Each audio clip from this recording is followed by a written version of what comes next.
Adakah kita disuruh untuk ubah tempat apabila kita semayang? Nak semayang hak berikutnya, kita kena ubah tempat ke tak?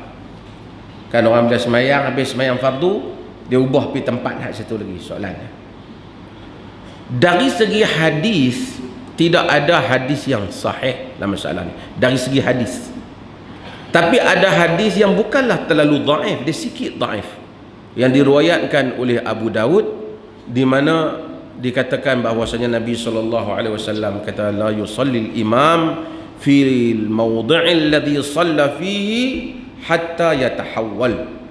Imam tak usah semayang di tempat yang dia semayang tadi, melainkan dia ubah tempat. Tapi hadis ini dhaif.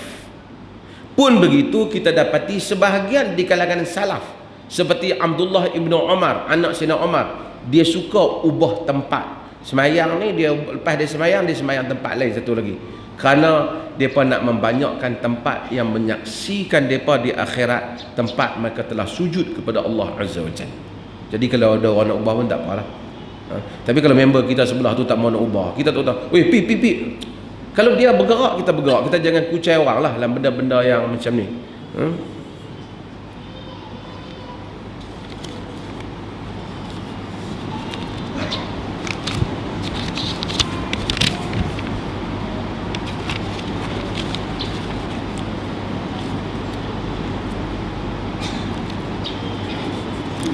Minta pandangan sebahagian kelompok tertentu menafsirkan ihsan dalam hadis ni dengan makna tasawuf. Nanti kita hurai kemudian.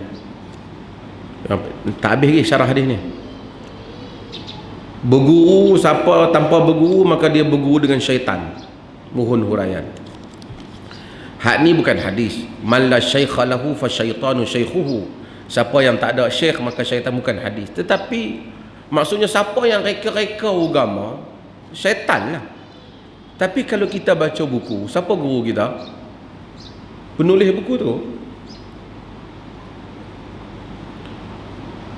Nabi tak pernah kata jangan baca buku tanpa guru. Nabi tak pernah kata. Dia lah guru kita. Cuma bila kita tak faham, kita jangan mereka lah. Kita perluas lagi pergi baca buku lain lagi, ataupun kita pergi tanya orang lain. Cumanya baca saja ni boleh menyebabkan dry. Kita nakal perkataan. Sedangkan agama ni dia bukan saja perkataan, dia juga praktikal. So kita tak ada guru. Macam ramai orang yang bila dia kuat baca tapi dia tak pergi jumpa guru, tengok adab, kesantunan, kesopanan guru, maka kadang-kadang dia baca dia jadi ni keyboard Oreo dia sakan pada orang lain ni. Dia kira buah dia tak jaga kesantunan. Bila macam tadi Jibril, hadis Jibril, bila Jibril datang ada tunjuk kesantunan, duduk, boleh saja. Ni Syekh, ni jawab soalan saya baca satu buku, tak ada kesantunan. Maka ada adab. Bila masuk ke dalam majlis, duduk elok-elok. Walaupun mungkin kita tak setuju dengan guru tu, kita nak tanya dia, kita tanyalah satu-satu bagi jelas. Sebab maka kita nak kena bezakan. Sebab tu ada makna kepada ngaji, berguru. Di samping bila baca buku pun berguru. Bukan semua benda kita nak kena guru satu perkataan daripada mulut syekh. Kita berguru sebahagian, kita baca sebahagian. Semua ulama macam tu. Semua mereka baca sebahagian. Imam Syafi'i sebelum dia jumpa Imam Malik, dia baca, dah hafal dah Muwatta' Malik. Dah hafal dah Muwatta' Malik. Okey, halas hadis tentang siapa dalam keadaan keheranan, mintalah pertolongan daripada ahli kubur. Ni macam-macam lah.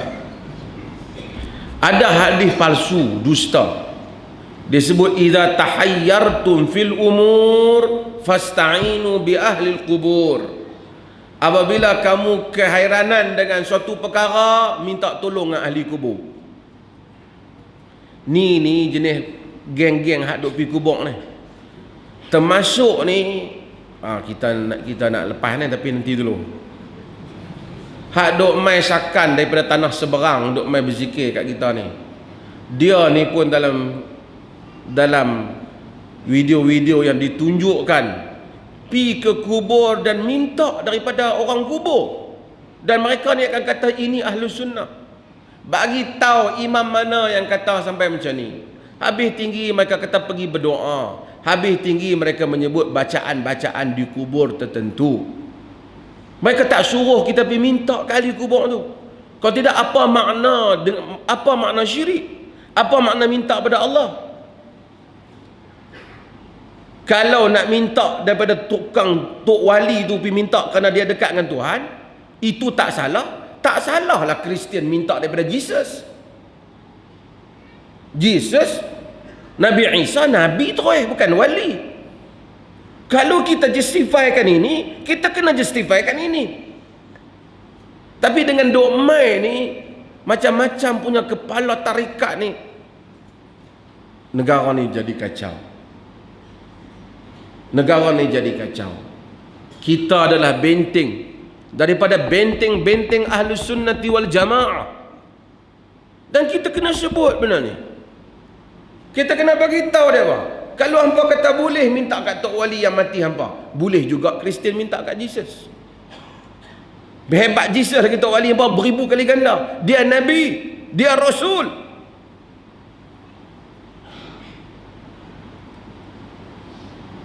Kau kata bukan kita minta kat dia, tapi kita tahu hakikat yang bagi Allah Ta'ala. Begitu juga Kristian. Dia tahu hakikatnya bagi ialah Tuhan yang sebenar, yang menjelma di dalam 3 wajah. Trinity. Ini sangat bahaya. Kadang-kadang muncul.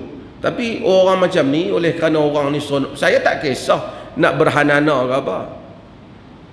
Tapi sebut setakat nak menyasyid tak ada masalah lah. Tapi pemikiran itu yang bahaya. Bila kawan ni boleh pi sampai begitu, dan kita kena hati-hati dengan perkembangan yang macam ni. Kita mudah-mudahan Allah Ta'ala pelihara akidah kita. Ini adalah benteng kita jumpa dengan Tuhan. Akidah kita kena betul. Dia orang kata siapa yang duk cakap bab akidah ni, itu Wahabi. Geng-geng ni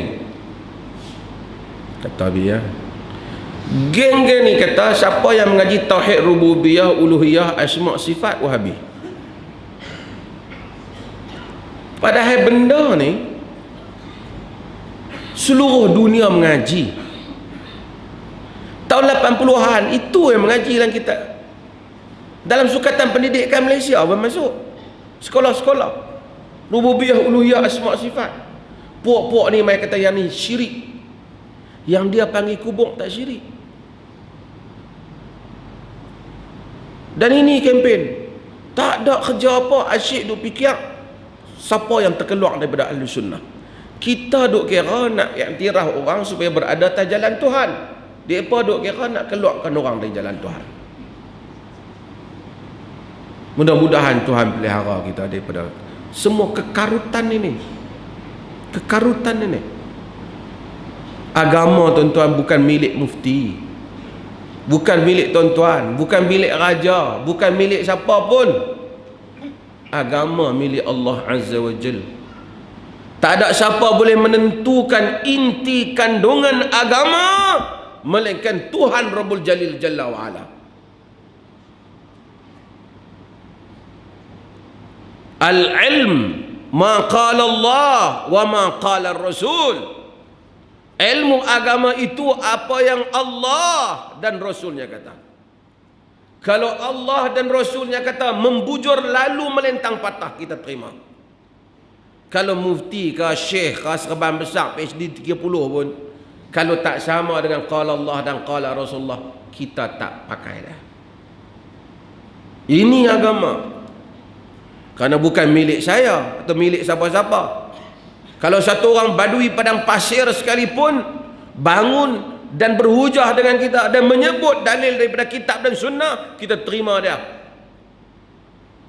Dan tak boleh ada siapa kata, hang jangan duk petikai aku lama dah duk jadi penceramah.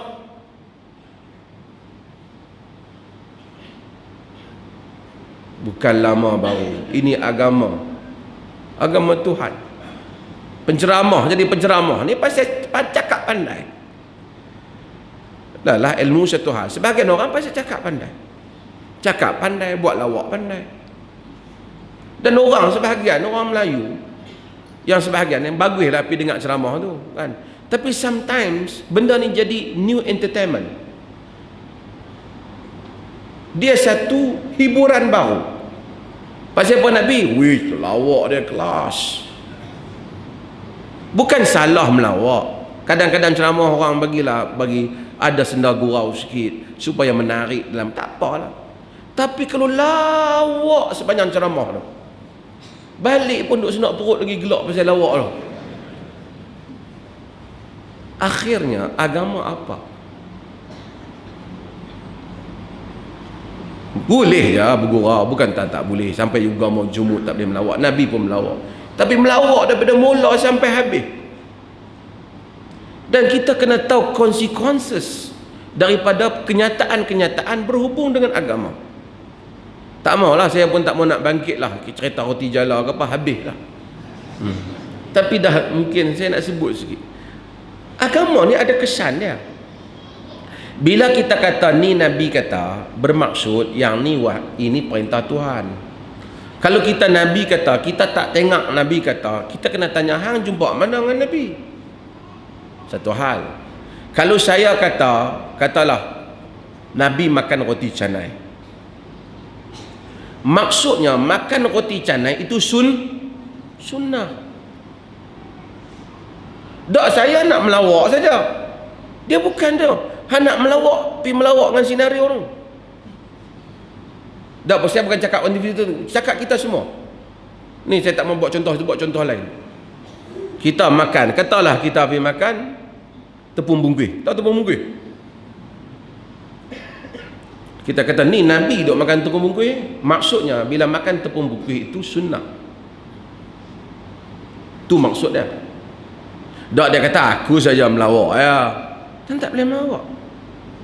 Han nak melawak, han kata ni, tu aku suka makan tepung bungkuih. Tu pun kalau dia tak suka, dia pun bangkit balik dah. Kata bila aku makan tepung bungkuih, dia kata.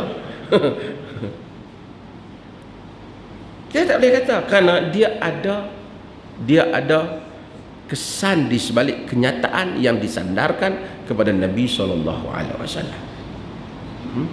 Kena hati-hati. Bukan kerana kita meluat kat siapa-siapa, kita tak meluat siapa-siapa. Kita tak ada berdetik pun tak ada kita nak bergaduh dengan siapa. Tetapi bagi tahu, jikalah benteng ajaran Nabi itu perlu mempertaruhkan diri kita, kita akan mempertaruhkannya untuk mempertahankan ajaran Nabi SAW.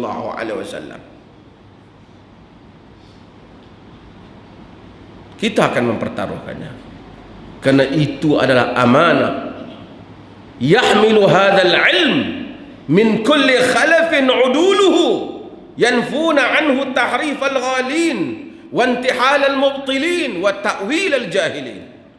Ilmu ini akan dibawa bagi setiap generasi orang-orang yang amanah membawa ilmu ini, yang akan membersihkan daripada ilmu ini tahriful ghalin, penyelewengan orang-orang yang melampau, wa intihal al-mubtilin, tokok tambah ahli-ahli batil, wa ta'wil al-jahilin, dan takwilan orang-orang jahil.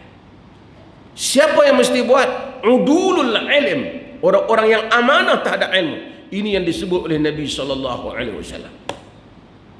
Kalaulah mempertahankan Nabi itu perlu, sehingga terpaksa kita jadi susah, kita kena mempertahankannya. Macam saya selalu sebut, bak kata dongeng Melayu, hanjebat kata pada hantuah, kan? Membujur lalu melentang patah. Kalaulah gunung yang kudaki jua, patah sayap bertongkatkan paruh.